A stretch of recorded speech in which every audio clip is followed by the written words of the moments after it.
नमस्कार डॉक्टर साहेब. नमस्ते. मी ईश्वर ओटकर, मुंबईवरून आलोय.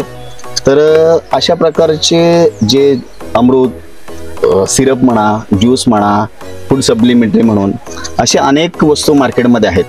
तर त्यापेक्षा आपल्या ह्या प्रोडक्टमध्ये, आपल्या ह्या अमृत सिरपमध्ये काय वेगळेपणा आहे आणि काय वेगळं आहे, लोकांना याचं काय काय चांगलं रिझल्ट येऊ शकतं आणि याच्यापासून लोकांना होणारे फायदे, फक्त त्याबद्दल आम्हाला सर्वांना माहिती द्यावी ही विनंती. वेलकम, स्वागत आहे तुमचं. धन्यवाद. हा जो अमृत प्रोडक्ट आपला आहे, बरेचसे तुम्हाला मार्केटमध्ये अमृत ह्या नावाने तुम्हाला प्रोडक्ट आहे दिले जातात. अमृत ज्यूस म्हणून केलं जातं की हे एखाद्या बाहेरच्या देशामधील फळ आहे आणि त्या फळापासून हे आम्ही अमृत तयार केलेलं आहे. बरोबर. हे सर्व रोगाचा नाश करतात. बरोबर. मित्रांनो, हे सर्व बोगस, हे सर्व थुतांड आहे असं समजायचं.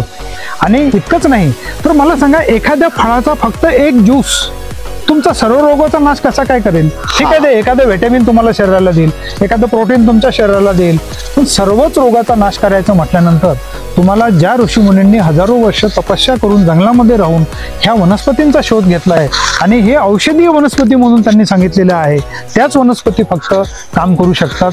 आणि मार्केटमध्ये जे काही उपलब्ध आहे त्यामध्ये सोडियम बेंझोएट नावाचा पदार्थ टाकला जातो. आपला जे अमृत आहे ह्यामध्ये कुठलेही सोडियम बेंझोएट वगैरे नाही आहे. शास्त्रोक्त पद्धतीने याचा काढा तयार करून याला 3 महिने नॅचरल पद्धतीने त्याला फर्मेंटेड केलं जातं आणि याचं फर्मेंटेशन नॅचरल असल्यामुळं हा इन्स्टंट रक्तामध्ये मिसळतो. आणि तुम्ही जे दुसरे मार्केटमध्ये जे काही समजा अमृत नावाने जे काही प्रॉडक्ट घेताय, तर मला असं म्हणायचं आहे, त्यांचा रिसर्च जर असेल काही, समजा उदाहरणार्थ काहींकडे कदाचित असू शकतो, तर तो रिसर्च मेडिसिनसाठी होऊ शकत नाही, तुम्हाला एखादे व्हिटॅमिन्स मिळण्यासाठी होऊ शकतो. परंतु जो अमृत आहे आपला, हा 100% सर्व रोगों का नाश औषध, आयुर्वेदीय औषध म्हणून हेच फक्त शरीरावर काम करेल. याची मी जनतेला पण सांगू इच्छितो की आयुर्वेदीय औषधी अमृत सिरप हे भारतामधील हा पहिला प्रॉडक्ट आहे. आणि याची एक्सपायरी वगैरे किंवा साईड इफेक्ट, या 2 गोष्टी, ह्याचा कुठलाही साईड इफेक्ट होऊ शकत नाही. ह्याचं कारण असं की पाचन हा एक आयुर्वेदामध्ये शब्द आहे. ह्याचं 3 महिने ज्यावेळेस पाचन केलं जातं त्यावेळेस हा डायरेक्टली रक्तामध्ये मिसळतो आणि ह्या अमृतपासनं शरीरावर साईड इफेक्ट होणार नाही, टॉक्सिन्स बिलकुलच होणार नाही. नित्य सेवन केल्यानेही कुठलाही साईड इफेक्ट नाही आहे. म्हणजे अवघड समजा 5 दिवसाचं जे काही बाळ जन्माला आलेला आहे, तो जरी किरकिर करत असेल तर त्याला 2 मिली पाजा, किरकिर लगेच थांबेल.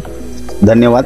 डॉक्टर सरांनी आपल्याला या सिरपच्या बाबतीत सर्वांना सर्व गोष्टी आणि सर्व माहिती दिल्याबद्दल तर डॉक्टर साहेबांचं आपण मनपूर्वक स्वागत करू. एक राहिलं विषय सर, की एक्सपायरी. हा अमृत सिरपची जी एक्सपायरी आहे, ॲक्च्युली फूड अँड ड्रग्सचे नियम आहे की 5 वर्ष तुम्ही एक्सपायरी ठेवा, परंतु आपण हे 10 वर्षाची आपण एक्सपायरी ठेवलेली आहे. माझ्या माहितीप्रमाणे, माझं जे काही ज्ञान आहे, माझं जे शिक्षण आहे, त्यानुसार हे अमृत जेवढं जुनं होईल मित्रांनो, तेवढे याचे म्हणजे चांगले इफेक्ट्स सुरुवात होतात. आणि जोपर्यंत हे लिक्विड स्वरूपामध्ये आहे, म्हणजे 50 वर्षानंतर जर तुम्ही हे घेतलं तरीही तुम्हाला खूप चांगले गुण त्याचे मिळतात. आता उदाहरण मी तुम्हाला देतो की आपल्या भारताला स्वातंत्र्य मिळाल्यानंतर त्याच्यात 3 दिवस आधी एकूण 7 शिप भरलेले आपल्या भारतीय लोकांची वाईन आणि दारू, ती इथनं कुठे गेली? फॉरेनमध्ये. तिथे शिप गेली. बरोबर. तर मी तुम्हाला माहिती सांगतो की गुगलवर तुम्ही सर्च करू शकता. आता मला वाटते संपूर्ण जगामध्ये त्या काही फक्त 100-150 बाटल्या शिल्लक राहिलेल्या आहे आणि एका बाटलीची 1-1 करोड रुपये किंमत आहे मित्रांनो. त्याची बोली लागल्या जाते की 1 करोड जो देगा उसको बाटली मिलेगी. तशा पद्धतीने आमचं अमृत आहे मित्रांनो. हे अमृत कधीही न खराब होणारं. मी तर म्हणतो काही लोकांनी ह्या घेऊन बॉटल 5 वर्षासाठी अंडरग्राऊंड करायच्या, 5 वर्षानंतर घेणं सुरू करायचं. समजाचं स्वर्गामधून तुम्हाला अमृतच येतो उतरलेलं आहे धरतीवर. याचं नावच अमृत आहे, म्हणून अमृतासारखं एक आपल्याला जीवन संधी देणारं एक औषध आपल्याला आलंय.